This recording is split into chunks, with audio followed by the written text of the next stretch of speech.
je cherche un travail mais que j'aimerais en même temps avoir un diplôme, une qualification, est-ce possible? Oui, depuis très longtemps d'ailleurs, depuis même le démarrage de l'écriture du Code du travail au XIXe siècle, le principe de contrat de travail qui intègre de la formation existe et donc c'est prolongé au cours des années par la mise en place dernièrement donc de deux types de contrats, plus particulièrement le contrat d'apprentissage et le contrat de professionnalisation. Ça consiste en quoi en fait, tout bêtement?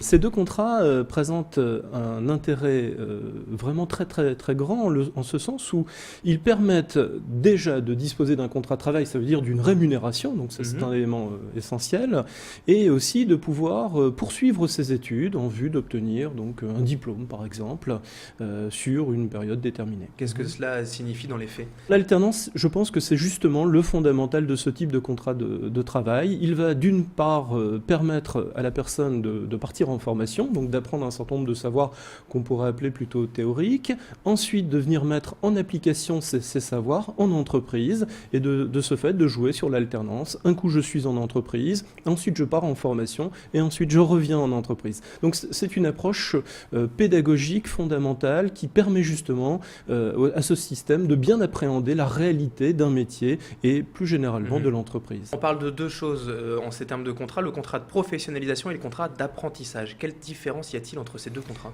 Alors ce sont des contrats qui sont très proches juridiquement l'un de l'autre, mais effectivement il y a un certain nombre de différences. Alors il y a une différence sur la durée du contrat. Le contrat d'apprentissage est par défaut un contrat à durée déterminée sur des périodes en règle générale de 24 mois. Alors comme d'habitude, en droit du travail, il y a toujours des exceptions, donc on pourrait avoir des contrats qui durent plus longtemps, voire des CDI dans le cadre de personnes qui seraient handicapées, par exemple.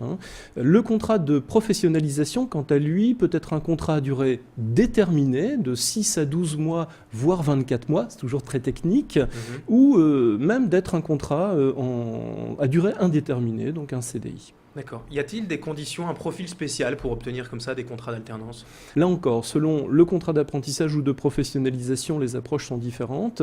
Le contrat d'apprentissage n'est ouvert qu'aux personnes de moins de 26 ans, sauf si, là encore, on a des profils un petit peu particuliers comme les travailleurs handicapés.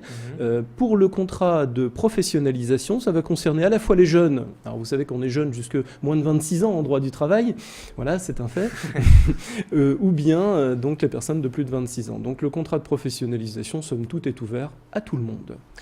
Quel type de formation on peut faire en fait? C'est vraiment ouvert à tous les métiers ou il y a quand même des contrats et surtout des formations bien ciblées? Le contrat d'apprentissage et le contrat de professionnalisation ont vraiment des ambitions professionnelles.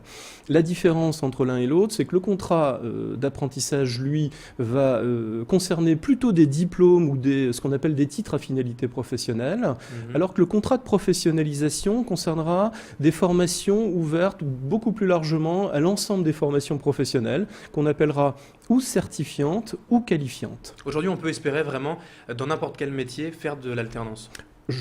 À l'heure actuelle, dans n'importe quel métier, on peut imaginer enclencher un contrat en alternance. Tous les métiers sont ouverts à l'apprentissage ou à la professionnalisation. Et c'est justement ça qui fait l'intérêt de cette entrée sur le marché du travail. Est-ce que la loi impose-t-elle aujourd'hui aux entreprises justement d'embaucher des contrats en alternance? Est-ce qu'il y a-t-il des obligations d'en avoir dans son entreprise?